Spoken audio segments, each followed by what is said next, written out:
어느 신문사의 인터넷 뉴스 문화면에 소개된 기사의 일부입니다. 22년 동안 식품 MD로 일하는 한 남성분이 일하는 아내 대신에 식사 준비를 하고 특별히 딸 아이의 식사를 15년 동안 챙겨주었다고 합니다. 아무리 자식을 위해서라지만 거의 매일 끼니와 간식을 15년 동안 챙기기란 보통 일이 아니었지만 그는 밥상을 차려주다 보면 아이와 대화할 수 있는 교집합이 생겨 좋았다고 합니다. 그리고 그는 또 말합니다.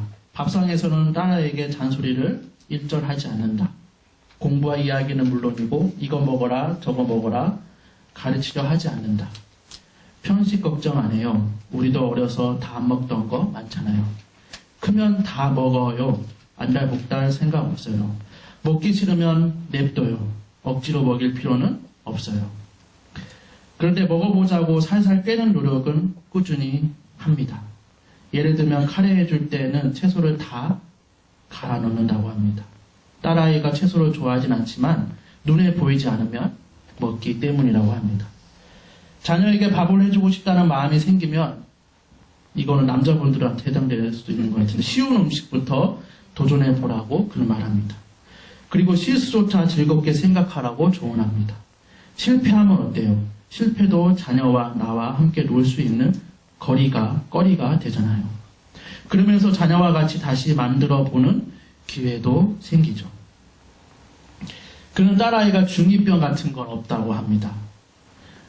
부모와 함께 밥 먹고 대화하기 때문이라고 합니다. 친구들이 딸에게 물어본다고 합니다. 너는 어떻게 아빠랑 그렇게 친하니? 그럼 딸이 대답합니다. 매일 밥을 같이 먹는 사이여서 그래. 저는 이 기사를 보면서 제자들과 백성들을 먹이시는 예수님이 떠올랐습니다. 부활 후에 세 번째 나타나셔서 제자들에게 밥을 차려주시는 다정하고 상냥하신 예수님. 오병이어와 7병 2, 3어를 통해 제자들은 물론 많은 무리들을 배불리 먹여주신 예수님. 먹는 것은 우리 삶에 있어서 정말 중요한 문제입니다. 어떻게 보면 먹기 위해서 우리가 그렇게 열심히 일하는지도 모릅니다. 그러나 단순히 먹는 것을 넘어서 우리는 함께 식사하는 것의 행복을 누리기 위해 열심히 일합니다. 오늘 본문 말씀을 통해서도 알 수 있듯이 함께 모여 식사하는 것은 서로에게 사랑을 실천하는 자리이고 마음을 나누는 교제의 자리이고 친밀함을 배가시키는 자리이기 때문입니다. 예수님은 이것의 기쁨을 잃어버리고 삶의 현장에서 무기력하게 실패를 경험하며 일하는 제자들에게 찾아오셔서 이 귀한 식사의 교제를 회복시켜 주시고 예수님을 전하는 사명을 부여하고 확인시켜 주시는 것이 21장 전체의 내용입니다. 그런데 중요한 것은 죽음을 이기시고 부활하셔서 주님이 되신 것뿐만 아니라 7절 말씀 예수의 사랑하시는 그 제자가 베드로에게 이르되 주시라 하니 다시 삶의 자리로 돌아와서 예수님을 주님으로 발견하고 고백하고 그를 의지하고 순종하고 그와 교제해야 한다는 것입니다. 그래서 우리가 예수님을 우리 삶의 주님이라고 고백할 때 생각해야 할 것이 있습니다. 첫 번째는 예수님은 우리 삶의 문제와 가까이 계십니다. 3절에서 4절 말씀입니다. 시몬 베드로가 나는 물고기 잡으러 가노라 하며 저희가 우리도 함께 가겠다고 나가서 배에 올랐으나 이 밤에 아무것도 잡지 못하였더니 날이 새어갈 때 예수께서 바닷가에 서셨으나 제자들이 예수인 줄 알지 못하였지라. 제자들은 부활하신 예수님을 만났지만 이들은 여전히 삶의 현장에서 일해서 먹고 살아야 하는 사람들입니다.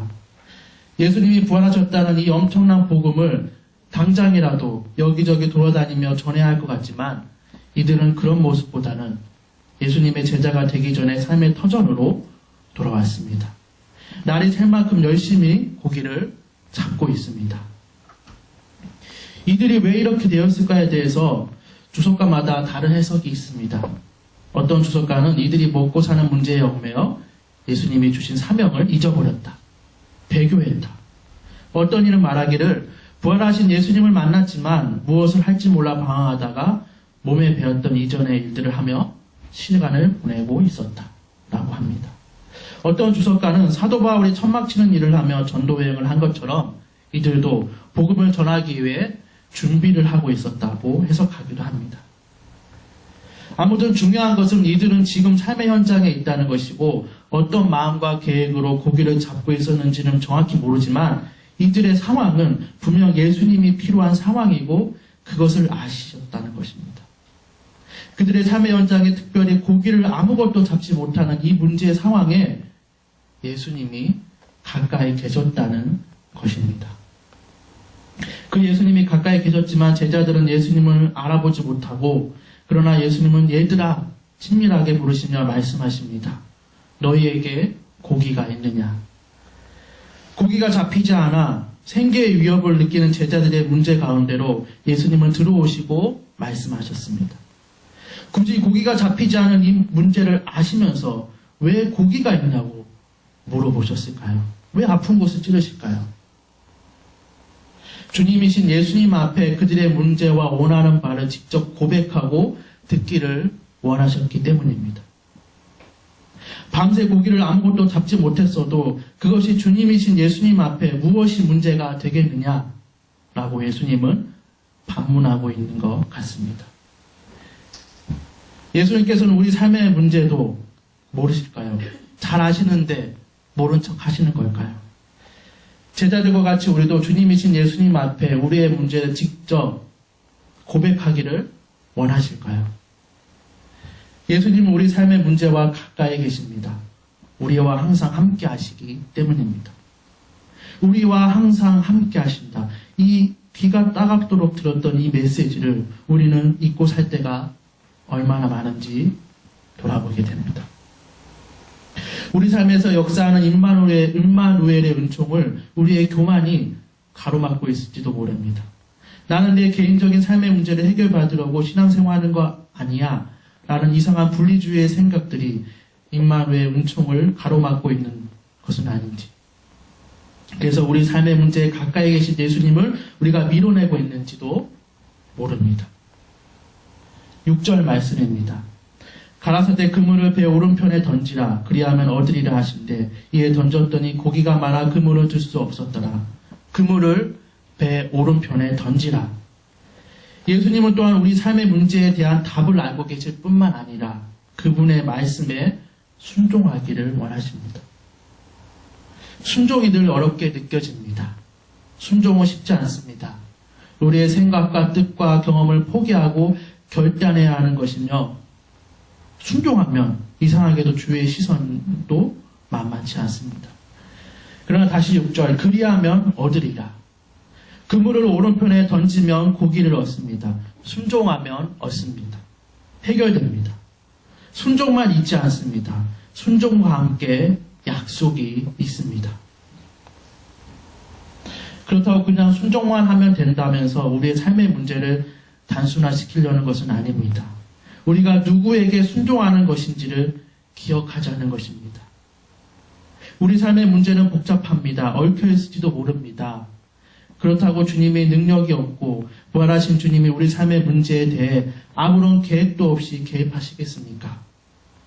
그분의 뜻과 계획이 선하고 온전해서 우리를 인도하시지 않겠습니까? 우리의 순종은 잠깐이고 주님의 뜻은 영원히 남는데 우리는 어린아이처럼 다 고하고 고백하고 도움을 구하고 때를 쓰기도 하고 매달리기도 하며 주님을 붙잡는 것입니다. 그러는 과정에서 이 고된 삶의 현장에서 이 험한 세상에서 우리의 목자가 되어주시는 주님의 인자하심을 분명 경험하게 될 것입니다. 두 번째는 우리가 어떤 상황에서도 주 예수님께 달려가는 것입니다. 7절 말씀입니다. 예수의 사랑하시는 그 제자가 베드로에게 이르되 주시라 하니 시몬 베드로가 벗고 있다가 주라 하는 말을 듣고 겉옷을 들은 후에 바다로 뛰어내리더라. 정말 베드로는 적극적입니다. 급한 성격이 잘 나타나 있습니다. 그는 배를 끌고 가고자 하니 잡은 물고기를 처리해야 하는 시간이 필요했기 때문에 그냥 물에 뛰어들어 헤엄으로 예수님께 가고자 했습니다. 그런데 베드로가 겉옷을 두르고 뛰어내렸다는 것은 그가 일하는 동안에 그 활동을 편안하기 위해서 옷을 벗고 있었다는 것을 말해줍니다. 그래도 주님을 알아봤는데 주님에 대한 예의를 표현하기 위해 겉옷을 두른 것입니다. 그런데 베드로가 어떤 사람입니까? 예수님이 십자가를 지실 때 예수님을 모른다고 3번이나 부인한 사람입니다. 그는 자신의 행동에 후회하며 울었고 예수님이 부활하신 후에도 예수님께 죄송한 마음과 함께 자신은 실패한 제자라면서 자책하고 있었을 것입니다. 그러나 그는 예수님께로 달려갑니다. 우리도 어떤 상황에서도 예수님께로 달려가야 합니다. 바다와 물고기를 주관하셔서 기적을 경험하게 하신 예수님을 주님으로 알아본 제자처럼 우리도 우리의 모든 상황을 주관하신 예수님께 달려가야 합니다. 달려간다는 것은 망설이라는 것이 아니라 바로 가라는 말씀입니다. 그런데 천직이 어부인 사람들인데 왜 물고기를 한 마리도 못 잡고 있었을까요? 그래 오늘은 안 잡히는 날인가 봐 라며 포기하고 배를 돌려야 하는 순간에 예수님이 찾아오셨습니다. 예수님은 이전의 말씀, 즉 나를 떠나서는 너희가 아무것도 할 수 없다는 그 말씀의 진리를 제자들이 경험하기를 원하셨기 때문입니다. 그런데 어떤 상황에 있더라도 예수님께로 달려가는 것은 쉽지 않습니다. 우리에게는 우리 힘으로 할 수 있는 방편들이 있는 것 같아 보입니다. 일이 잘 될 때에는 모를까, 일이 잘 안 풀리고 고난이라고 할 수 있는 상황에서 우리의 마음이 그렇게 예수님께 활짝 열리지 않는 우리 자신의 모습을 보게 됩니다. 시편 119편 32절 말씀입니다. 주께서 내 마음을 넓히시오면 내가 주의 계명의 길로 달려가리이다. 이 시편 기자의 기도처럼 어떤 상황에서도 내 마음을 넓혀주시고 예수님을 떠나서는 내가 아무것도 할 수 없다는 말씀을 늘 잊지 않고 평소에 말씀을 가까이 하고 매일에 듣는 이 귀한 말씀들을 실천하며 하루하루 살아가는 것이 필요합니다. 마지막 3번째는 예수님의 곁을 떠나지 않고 그분이 주시는 것을 순순히 받아 누리는 것입니다. 11에서 12절 말씀입니다. 시몬 베드로가 올라가서 그물을 육지에 끌어내리니 가득히 찬 큰 고기가 253마리라. 이같이 많으나 그물이 찢어지지 아니하였더라. 예수께서 가라사대 와서 조반을 먹으라 하시니 제자들이 주신 줄 아는 고로 당신이 누구냐 감히 묻는 자가 없더라. 이제 주님을 알아보고 기적과 같이 많은 물고기를 잡은 것을 이끌고 제자들은 육지로 올라옵니다. 9절 말씀. 육지로 올라오니 숯불이 있는데 그 위에 생선이 놓였고 떡도 있더라. 예수님은 제자들이 많은 물고기를 잡아 올리는 기적을 경험하기 전에 미리 생선과 떡을 준비해 놓으셨습니다. 그들과 식사하기 원하셨던 예수님은 그들이 부활하신 주님을 다시 만나기에 준비되었건 그렇지 않던 간에 그들에게 가장 지금 필요한 것을 주시려고 준비하고 계셨던 것입니다. 숯불이 피워져 있고 한번 상상해 봅시다. 숯불이 피워져 있고 그들의 배를 채워줄 물고기와 떡, 그들의 마음까지도 채워줄 예수님, 이전의 실패를 물으시지 않으시는 예수님의 인자하신 미소, 정말 아름다운 풍경과 천상의 식탁과도 같은 모습입니다.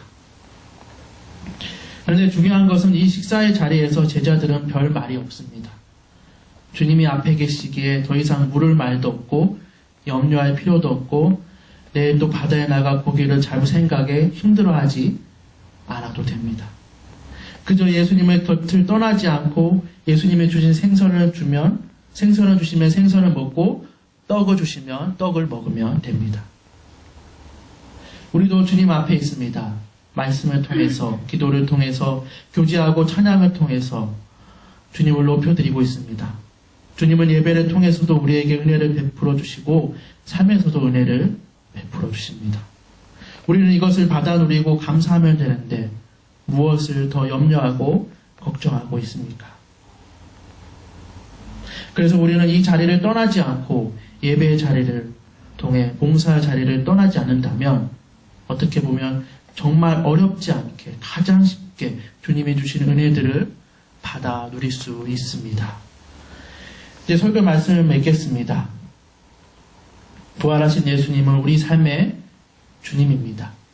우리 삶의 문제와 가까이 계십니다. 우리는 우리 삶에서 만나는 문제의 원인들을 나의 죄나 연약함, 주변의 원인들에서 찾고자 합니다. 그것도 맞을 수 있지만 그보다 훨씬 큰 것은 이것입니다. 부활하신 능력의 주님이 우리 삶의 문제에 대해 선하신 뜻과 계획으로 개입하려 하신다. 이것이 사실입니다. 우리는 예수님을 떠나서는 아무것도 할 수 없는 존재들입니다. 이것을 인정할 때 우리의 신앙은 진짜 시작입니다. 그래서 지금 어떤 상황이 있던지 간에 예배의 자리로, 말씀을 실천할 수 있는 자리로 늘 달려나갑시다. 이것이 예수님을 주님으로 고백하는 자의 참된 모습입니다. 새로운 곳으로, 내 입맛에 맞는 곳으로 차단하지 말고 그저 묵묵히 이 교회를 늘 지키며 이곳을 통해 예수님이 베푸신 은혜를 다 받아 누립시다. 또한 우리의 생각이 바뀌고 우리가 겸손해져서 그동안 놓치고 있던 은혜들도 다 받아 누리기를 바랍니다. 이렇게 우리 삶을 통해, 우리 교회를 통해 예수님이 주시는 이러한 은혜를 다 충만히 누리기를 간절히 바랍니다.